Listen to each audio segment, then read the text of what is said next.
Enter the future. VectorMan, the most revolutionary game ever for Sega Genesis. And play to win for a chance at a $25,000 grand prize.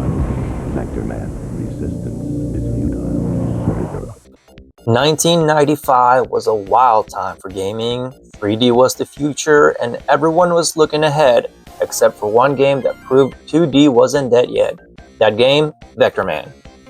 With cutting-edge graphics, lightning-fast gameplay, and some of the best animations on the Sega Genesis, VectorMan turned heads and still holds up today. But what made it so special? Let's dive in. Set in a dystopian future where Earth has become a toxic wasteland, humanity has abandoned the planet, leaving behind robots to clean up. When one of these robots, WarHead, goes rogue, it's up to VectorMan, a humble sludge worker, to save the day. This narrative provided a fresh twist on the classic hero's journey, setting the stage for intense action. The game is celebrated for its tight controls and innovative gameplay.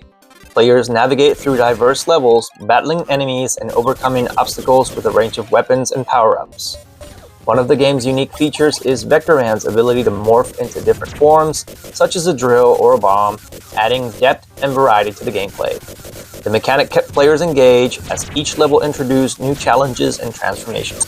Visually, VectorMan was a masterpiece. Utilizing pre-rendered 3D models converted into 2D sprites, the game boasted a pseudo-3D appearance that was groundbreaking for its time. The fluid animations and detailed backgrounds created an immersive experience showcasing the Sega Genesis's capabilities. The graphical innovation drew comparisons to titles like Donkey Kong Country, highlighting Sega's commitment to pushing technological boundaries. The game's soundtrack is a high-energy blend of electronic beats and techno rhythms, perfectly complementing the fast-paced action. Composed to maximize the Genesis's sound hardware, the music enhances the futuristic setting and keeps players engaged. Each level's theme is distinct, contributing to the game's dynamic atmosphere. Despite not evolving into a long-standing franchise, VectorMan left a lasting impact on the gaming community. It demonstrated that 2D platformer still had a place in an industry shifting towards 3D graphics. The game's success showcased the potential of innovative design and technology, influencing future titles and developers. VectorMan stands as a prime example of how creative design can push hardware to its limits. It was Sega's answer to the rise of 3D gaming, proving that a well-made 2D game could still feel cutting edge. The use of pre-rendered 3D sprites, fluid animations, and high-speed gameplay made it stand out from other platformers at the time. It took inspiration from fast-paced action games like Gunstar Heroes and Mega Man, but added its own spin with the morphing mechanic, letting players transform into a drill, a bomb, or even a fish to navigate through different levels. One of the biggest reasons VectorMan still holds up today is its tight, responsive controls. Unlike some platformers of the era that felt stiff or sluggish, VectorMan gave players full control over movement and aiming, making combat feel fast and satisfying.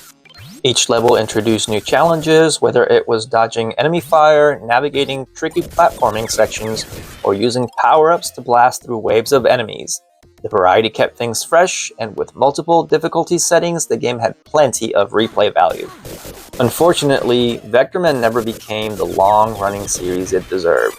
While VectorMan 2 was released in 1996, plans for a 3D reboot on the PlayStation 2 were cancelled, leaving the character in gaming history as a one-off legend. But for those who played it, the game remains one of the best examples of late-era Sega Genesis games pushing the limits of 2D action.